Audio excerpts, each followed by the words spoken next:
आज इस वीडियो के मुख्य बिंदु यही हैं कि मोदी जी ने आचार संहिता का उल्लंघन किया है, चुनावी रैलियों में सरकारी संसाधनों का दुरुपयोग किया। उसके खिलाफ टीएमसी के एक सांसद ने चुनाव आयोग में शिकायत दी है और अगर चुनाव आयोग इस शिकायत पर काम करता है तो मोदी जी 2024 का लोकसभा चुनाव नहीं लड़ पाएंगे और आयोग घोषित हो जाएंगे। उन्होंने क्या दुरुपयोग किया है इसका वीडियो में आगे दिखा रहा हूं, देखें और ज्यादा से ज्यादा शेयर करें। अगर देश के चुनाव आयोग सुप्रीम कोर्ट में ईमानदार नेता बैठे हैं तो वो एक्शन जरूर लेंगे। 1975 में इंदिरा गांधी की भी तूती बोलती थी और उन्होंने भी सरकारी संसाधनों का दुरुपयोग किया था। और आपको बता दूं कि इंदिरा गांधी का वो चुनाव रद्द कर दिया गया था और 6 साल के लिए इंदिरा गांधी को भी आयोग घोषित कर दिया गया था। हालांकि उसके बाद क्या हुआ वो भी इस कहानी में बताऊंगा। सबसे बड़ी बात यह कि पार्टी के नाम पर मोदी जी चाहे गधे को, खच्चर को, किसी को भी टिकट दे दें, गुंडे बदमाश को दे दें, लेकिन जो लोग ये कहते हैं कि भाई हम तो वोट मोदी को ही देंगे, कैंडिडेट ही नहीं देखते। अगर मोदी जी आयोग घोषित कर दिए गए और चुनाव नहीं निकल पाए तो ऐसे लोगों को क्या होगा, तो वो इस वीडियो को पूरा जरूर देखें। एक सूचना और बता दूं कि आपका दुख दर्द है, आप ही का आदमी जिसको आप अपने बीच से अगर सांसद के रूप में भेजेंगे तो वो आपकी समस्या प्रधानमंत्री जी तक पहुंचा सकता है। लेकिन आप उन पार्टियों के गुलाम, उन गधों को, खच्चरों को, गुंडे बदमाशों को वोट दे देते हो चंद दिन के खाने पीने में और फिर कहते हो कि सांसद हमारी बात नहीं सुनता। अपने बीच से लोगों को भेजो ताकि वो लोग आपकी बात पार्टियों के सामने खड़े होकर बोल सके, ना कि वो बोले कि हम पार्टी के गुलाम हैं, हम कैसे प्रधानमंत्री जी को बोलें। आज मैं उन युवाओं से कहना चाहता हूं जिनकी कई सालों की मेहनत बर्बाद कर दी गई अग्निपथ योजना लाकर, जिनके आर्मी एग्जाम कैंसिल हुए, जिनकी एयरफोर्स ज्वाइनिंग कैंसिल कर दी गई, जिनके माँ बाप के सपने तोड़े गए। आज उन युवाओं को कहना चाहता हूं कि आज हमारे साथ आओ, क्योंकि किसी भी सांसद ने आपकी आवाज नहीं उठाई। अगर इस बार भी आप धोखा खा गए और बैठे रहे तो फिर चिल्लाते रहना कि सर हमारा एग्जाम कराओ, ये करा दो, कोई भी ये पार्टियों के गुलाम आपकी आवाज नहीं उठाएगा। मेरे उन जवान साथियों से जो बगैर इच्छा से मजबूरी में अग्निपथ योजना में जा चुके हैं, अग्निवीर बनकर, मेरे पास हजारों जवानों का कॉल आता है कि सर हम बहुत दुखी हैं, होमगार्ड की तरह उनको रखा जा रहा है, होमगार्ड से भी कम पेमेंट है, छुट्टी नहीं, शादी नहीं कर सकते, मर गए तो शहीद का दर्जा नहीं, माँ बाप को पेंशन नहीं। अगर जो मेरे को फोन करते हो ना, रविंद्र सर हमारे को बचाओ, इसको खत्म करो अग्निपथ को, आज उन साथियों को कहना चाहता हूं कि आज आप अंदर बैठे हो, लेकिन आज आपके पास मौका है, आज हमारा साथ दो ताकि हम आपकी आवाज उठा सकें संसद में। मेरे जवान साथी जिनके लिए मैं पिछले 7 सालों से लड़ रहा हूं, चाहे वो सहायक प्रथा के मुद्दे हों, चाहे अंग्रेजों के काले कानून हो, अगर आप चाहते हो कि भाई रविंद्र फौजी हमारी आवाज उठाता है तो आज मौका है। मेरे जवान साथी, मेरे पूर्व सैनिक, चाहे वो आरओपी का, एमएसपी का, कोई भी चीज सोचते हो कि हाँ रविंद्र फौजी हमारी आवाज उठाता है, तो आज मेरा साथ दो। मेरे पैरामिलिट्री के भाई जिनकी पेंशन नहीं, जिन्हें शहीद का दर्जा नहीं, जिनको मेडिकल फैसिलिटी, सीएसडी की सुविधा नहीं, जो लड़ते रहे हैं सालों से, लेकिन वोट के समय जो भूल जाते हैं और फिर 5 साल धरने देते रहते हैं, उनसे भी कहना चाहता हूं कि आज आप भी हमारे साथ आओ। मेरे ड्राइवर भाई, मेरे किसान भाई, जो ये काले कानून आकर एकाएक आप पर थोपे जाते हैं और किसी सांसद ने, किसी एमएलए ने आपकी आवाज नहीं उठाई, आप धरने पर बैठे रहे, लड़ते रहे, लेकिन किसी ने आपकी आवाज नहीं उठाई। आज आप सबसे अपील करता हूं कि आज आप हमारा साथ दो ताकि भविष्य में आपका ये भाई, आपका ये बेटा, आपका ये सैनिक आपकी आवाज बुलंद कर सके। मैं जयपुर ग्रामीण से, मैं खुद लोकसभा का चुनाव लड़ रहा हूं। और ये भी आपको पता है कि कोई भी बड़ी पार्टी, मेरे को फिर कह रहा हूं कि मेरे को ना तो बीजेपी ना कांग्रेस से किसी से दुश्मनी नहीं है, ना सपा बसपा, किसी से ना प्यार है ना दुश्मनी। लेकिन कोई भी बड़ी पार्टी हमारे को पहली बात तो टिकट देगी नहीं, और देगी तो हमारे इन मुद्दों पर सहमत नहीं होगी।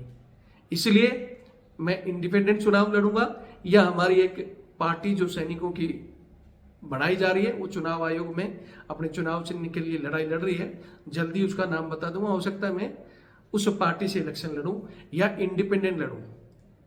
मेरी इतनी ताकत नहीं है कि मैं अकेला जीत सकूं या मेरे इन मुद्दों को हाईलाइट कर सकूं। इसके लिए आप सबकी मेरे को जरूरत है। जो लोग मेरे से जुड़ना चाहते हैं, जो इस इलेक्शन में मेरा साथ देना चाहते हैं, तो मैं उनसे एक ही निवेदन करूंगा कि आज आप अगर तन मन धन से मेरा साथ देते हैं तो मैं ये इलेक्शन फाइट कर सकता हूं। आपको लगता है कि रविंद्र फौजी को इलेक्शन नहीं लड़ना चाहिए तो कमेंट्स करके जरूर बताएं। आपको लगता है कि चुनाव लड़ना चाहिए और हम तन मन धन से आपके साथ हैं तो इसमें भी कमेंट्स करें। ये मैं मेरा नंबर दे रहा हूं 8290354513 8290354513। ये मेरा व्हाट्सएप कॉलिंग नंबर यही है, और यही नीचे इसका मैंने जो लिखा हुआ है फोन पे और पेटीएम नंबर भी है। क्यों? क्योंकि मैं कोई बड़ा आदमी नहीं हूं, ना कोई मैं टाटा बिरला हूं। मैं भी एक जवान से रिटायर्ड होकर और पिछले 7 सालों में लगातार फाइट कर रहा हूं। 2 चुनाव मैंने पहले भी लड़े हैं हिम्मत करके, और अब तीसरा भी लड़ रहा हूं। अगर आप सब सहयोग करते हो तो बड़े तरीके से हम चुनाव लड़ सकते हैं, हमारी इन बातों को रख सकते हैं। आप सहयोग नहीं देते हो तो मैं फिर कहूंगा कि वीडियो देखकर शेयर जरूर कर देना, और किसी तरह आपको लगता है कि रविंद्र फौजी चुनाव लड़ना गलत है तो आप मेरे व्हाट्सएप पर भी बता सकते हो, यहां भी कमेंट कर सकते हो। मैं कोई कुर्सी के लिए चुनाव नहीं लड़ता। आप कहोगे, अगर ज्यादातर कमेंट्स नेगेटिव होंगे तो मैं पढ़ूंगा सारों को और मैं चुनाव कैंसिल कर दूंगा। या हमारी ये सरकारी एजेंसियां, मोदी जी, या जो भी ये कहे कि हाँ हम आपकी बातें मानने के लिए तैयार हैं, चाहे OROP MSP के मुद्दे हों, चाहे जवानों के हितों के हों, या इन नौजवानों की भर्तियां हों, इन मुद्दों को मानने के लिए तैयार हैं तो मैं चुनाव लड़ना छोड़ दूंगा। कोई भी पार्टी कहे कि हम आपका साथ हैं तो मैं उस पार्टी के साथ लग जाऊंगा। लेकिन ये आप लोग तय करोगे। अगर आप मेरे साथ हो तो वीडियो को, जो लोग चाहते हैं कि चुनाव लड़े, वो वीडियो को भी शेयर करेंगे, तन मन धन से सहयोग भी करेंगे, और आपका काम खत्म नहीं हो जाता। आप कहीं भी बैठे हो, अगर आप जयपुर ग्रामीण में हो तो मेरे व्हाट्सएप पर आपका नाम कि सर मैं इस जगह से हूं, मेरा नाम ये है और मेरा गांव ये है, तो आप हमारी टीमें भी बनो, क्योंकि हमारे पास कोई टीम या IT सेल नहीं है। तो आप बताएंगे कि मैं यहाँ से हूँ, मैं आपकी टीम में शामिल हूँ और मैं आपके साथ हूँ, तो इसी व्हाट्सएप नंबर पर वो हमें अपना डाटा भेजेंगे। और लोगों को भी जोड़ेंगे, जो बाहर से साथी जुड़े हुए हैं वो अपने जयपुर ग्रामीण में आपका कहीं भी कोई भी है, आप उसको फोन करेंगे कि हाँ मैं रविंद्र फौजी का सपोर्ट करो। कुछ नहीं कर सकते तो उनको वोट दो। तो ये आप सब अगर हमारे साथ हो तो हम अगला कदम उठाएंगे। आपको लगता है कि नहीं, तो मैं फिर कह रहा हूं कि आपके कमेंट्स और आपके यही तय करेंगे कि मैं लड़ूं या नहीं लड़ूं। बाकी आगे का वीडियो देखें, शेयर करें। जय हिंद, जय हिंद, जय भारत, वंदे मातरम। मैं रविंद्र फौजी। अभी एक बहुत बड़ी न्यूज निकल कर बाहर आ रही है, और वो है हमारे बीजेपी के नरेंद्र मोदी जी के लिए। हालांकि वो अब कार्यवाहक प्रधानमंत्री हैं, लेकिन आचार संहिता लगने के बाद उनकी पावर खत्म है। लेकिन अभी एक न्यूज निकल कर आई है कि उन्होंने आचार संहिता का उल्लंघन किया है, सरकारी संसाधनों का उपयोग चुनावी रैलियों में किया है, और जिसकी शिकायत TMC के एक सांसद ने चुनाव आयोग को दी है। अगर चुनाव आयोग इस पर कार्रवाई करता है तो PM मोदी ex-PM बनकर रह जाएंगे, चुनाव नहीं लड़ पाएंगे।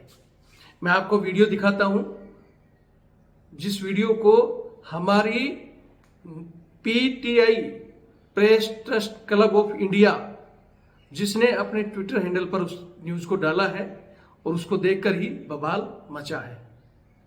मैं वीडियो दिखाता हूं आपको, और एक बात जरूर कहूंगा, अगर चुनाव आयोग ने इस पर हस्तक्षेप लिया और मोदी चुनाव नहीं लड़ पाते हैं तो बीजेपी का क्या होगा? बहुत बड़ी मुश्किल हो जाएगी। क्यों? क्योंकि बीजेपी का आज ये हाल है कि अगर मोदी जी किसी भी लोकसभा सीट पर अगर किसी गधे को, घोड़े को, खच्चर को, गुंडे को, बदमाश को, किसी को भी टिकट दे देते हैं, लेकिन वहां की पब्लिक बोलती है हमें इससे क्या मतलब, हम तो मोदी को वोट दे रहे हैं। तो उन लोगों का क्या होगा जब मोदी जी इलेक्शन में ही नहीं होंगे? तो आपको बता दूं कि 1975 में इंदिरा गांधी जी जब प्रधानमंत्री थी, उन्होंने भी सरकारी संसाधनों का दुरुपयोग किया था, और उस दुरुपयोग की हालांकि चुनाव रहते शिकायत नहीं हो पाई थी, लेकिन चुनाव होने के बाद जो चुनाव इंदिरा गांधी जीती थी और जो सेकंड नंबर पर उनके खिलाफ लड़े थे, उन्होंने इलाहाबाद हाई कोर्ट में इसको केस को डाला था, और वहां हाई कोर्ट के जो जज थे उन्होंने अपनी ईमानदारी का परिचय दिखाते हुए इंदिरा गांधी को माना था कि भाई हाँ, इन्होंने संसाधनों का दुरुपयोग किया है। 7 खिलाफ शिकायतें थी उनके खिलाफ, जिनमें 2 में उनको दोषी पाया था, और फिर एकाएक इनका चुनाव अघोषित हो गया था, रद्द कर दिया गया था, और 6 साल के लिए इंदिरा गांधी को चुनाव लड़ने के लिए ऊपर बैन कर दिया था। लेकिन उसके बाद की कहानी आप सबको पता होगी कि आपातकाल लगना और क्या क्या हुआ था, क्योंकि उस समय इंदिरा गांधी की तूती बोलती थी, पावरफुल सरकार थी। उसी तरह आज मोदी जी की पावरफुल सरकार है। मुझे नहीं लगता कि किसी भी चुनाव आयोग में या किसी में भी हिम्मत हो कि शायद इन पर रोक लगा दें, और लगा दी, और अब इनके हाथ में पावर भी नहीं है, क्योंकि चुनाव रहते ही शिकायत हो रही है। नहीं तो हो सकता है मोदी जी भी आपातकालीन घोषित कर देते, लेकिन अब वो इनके हाथ में नहीं है। यहां मैं चाहता हूं, सबसे पहले मैं आपको वीडियो दिखाऊंगा, उससे पहले हमारी पब्लिक को एक बार जरूर कहूंगा कि मैं नहीं कहता कि मोदी जी खराब लीडर है, मोदी जी बहुत अच्छे लीडर हैं, लेकिन मोदी जी ने खुद की ईमानदारी के साथ साथ बाकी पार्टियों के बेईमान अपने अंदर भर लिए कि तू भी आजा, गंगा नहाकर तू भी आजा, सब चोर उचक्कों को धीरे धीरे इकट्ठा कर लिया, और कहीं ना कहीं अब इस पार्टी में भी ऐसे लोगों को टिकट दिया जा रहा है जो टिकट के हकदार नहीं थे। तो जनता से कहना चाहता हूं कि आज आप अपने वोट देने से पहले आपका जो सांसद है, आप किसे सांसद बना रहे हैं जो आपकी बातों को, आपकी समस्याओं को प्रधानमंत्री जी तक पहुंचा दे। लेकिन आप अंधभक्त होकर पार्टी के उसमें इतने वो हो गए कि किसी को भी दे दे, हम तो इसी को दे देंगे, और फिर कहते हो कि सांसद जी हमारी बात नहीं सुनते। भाई सांसद जी को पार्टी ने टिकट दिया है बिना योग्यता के, तो पार्टी की गुलामी करेंगे या आपकी बातें सुनेंगे? तो ये मूर्खता करना छोड़ें। पार्टी को मैं ये कह रहा हूं कि किसी भी वहां के जहां की चुनाव हो रहे हैं, वहां की लोकल जनता के हिसाब से उम्मीदवार उतारना चाहिए, ताकि वो उम्मीदवार उस जनता की शिकायतों को, उनकी कमियों को, उनके दुख दर्द को समझकर वो प्रधानमंत्री जी तक पहुंचे और प्रधानमंत्री जी उन चीजों को ठीक कर सकें। लेकिन इसमें कमी सरकार तो कहीं ना कहीं कर ही रही है, ये पार्टी तो कर ही रही है, लेकिन पार्टी के साथ जो जनता कर रही है, कम से कम मैं जनता से तो निवेदन करना चाहता हूं कि आप इस चीज को सुधारें। अपने उम्मीदवार, अपने बीच का दुख दर्द छोड़ दो। ये चंद दिन के लिए दारू, मुर्गा, मीट, मसाला और क्या क्या आप खाते हो और उसके एवज में वोट देते हो, और सबसे बड़ी आप भी नहीं खाते हो। मुझे पता है गांव में, शहरों में, कॉलोनियों में आपके चंद एक ठेकेदार हैं जो आपके नाम से वोटों को वहां ले जाकर बेच देते हैं। वो मड़ाई खाते हैं, पैसा भी खाते हैं, भ्रष्टाचार भी करते हैं, और ये कहेंगे कि ये कॉलोनी, ये गांव मेरा है, मैं कहूंगा जहां वोट दे देंगे। तो क्या फायदा इस लोकतंत्र का, क्या फायदा इन चुनाव का, जब आप इसी तरह वोट सिर्फ आंख बंद कर देते रहोगे? कैसे देश का भला होगा? आपका 500 रुपए या आप 1000-2000 रुपए का खाकर 5 साल के लिए देश लूटने के लिए इनके हवाले कर देते हो, तो उससे जरूर बचें। अच्छा लगे तो वीडियो शेयर करें, चैनल से जुड़ें, और मैं खुद भी, मेरी जो समस्याएं हैं, आप रविंद्र फौजी के नाम से सर्च करेंगे, मैं जवानों की, किसानों की, ड्राइवर भाइयों की, या मेरी सेना पर जो अग्निपथ योजना थोपी गई, हमारी बच्चों की, युवाओं की मेहनत बर्बाद कर देगी, उनके आर्मी एग्जाम कैंसिल हुए, इन बहुत सी चीज़ों की लड़ाई मैं लड़ रहा हूँ, जो आप मेरे इस चैनल पर जाकर देख सकते हैं। और इन्हीं सिलसिले में मैं खुद जयपुर ग्रामीण से चुनाव लड़ रहा हूँ। आपको लगता है तो आप अपने भाई को, मैं कोई टाटा बिरला नहीं हूँ, ना कोई बड़ा आदमी हूँ जो आप तक मैं मीट मुर्गा पहुँचाऊँगा या बड़ी रैलियाँ करूँगा। बस यही चैनल मेरा जरिया है। आपको सही लगता है तो आप इस चीज़ को आगे से आगे पहुँचाएँ, जुड़े हमारे से और इस मुहिम को सफल बनाएं। जय हिंद, जय भारत, वंदे मातरम। ये मेरा नंबर है 8290354513 8290354513। अगर आपको जुड़ना है तो ये मेरे व्हाट्सएप नंबर पर आपकी भी, मैं जयपुर ग्रामीण से इस इलाके का हूँ और मैं आपके साथ हूँ, तो ये आपका नाम गांव जरूर भेजें ताकि हम छोटी मोटी टीम बनाकर अपने संघर्ष को हासिल कर सकें।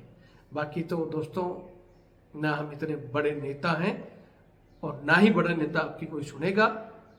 बाकी राम राम, जय हिंद, सत श्री अकाल, थैंक यू।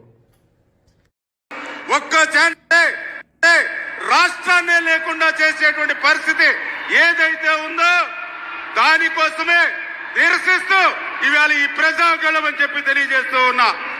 ఒక్క ఛాన్స్ అని ఇస్తే ఆ రోజు మీరందరూ చూశారు, పోలవరం ఆ రోజు చంద్రబాబు నాయుడు గారు 5 సంవత్సరాల్లో 72% పోలవరం పూర్తి చేస్తే ఈ 5 సంవత్సరాల్లో 2% కూడా పూర్తి చేయకుండా. अभी जो आपने ये वीडियो देखा जिसमें प्रधानमंत्री मोदी जी ने हमारी एयरफोर्स वायुसेना का एक हेलीकॉप्टर चुनाव में इस्तेमाल किया है, यानी आचार संहिता लगने के बाद में चाहे कोई प्रधानमंत्री हो या कोई भी नेता हो, सरकारी संसाधनों का उपयोग नहीं कर सकता। और अगर ये किया है तो क्या ये एयरफोर्स को पेमेंट देंगे? अगर ये पेमेंट देंगे तो क्या बाकी पार्टियां भी एयरफोर्स का जहाज़ पेमेंट से इस्तेमाल कर सकती हैं? इन चीज़ों पर बात की चर्चा होगी। और अगर ये गलत हुआ है तो चुनाव आयोग इस पर एक्शन लेगा और मोदी जी का इलेक्शन लड़ना मुश्किल में पड़ सकता है। 1975 में इसी तरह इंदिरा गांधी ने भी संसाधनों का दुरुपयोग किया था और वो 6 साल के लिए अयोग्य घोषित हो गई थी, जिसकी बात मैं पहले बता चुका हूँ। वीडियो देखें, शेयर करें और देश के लिए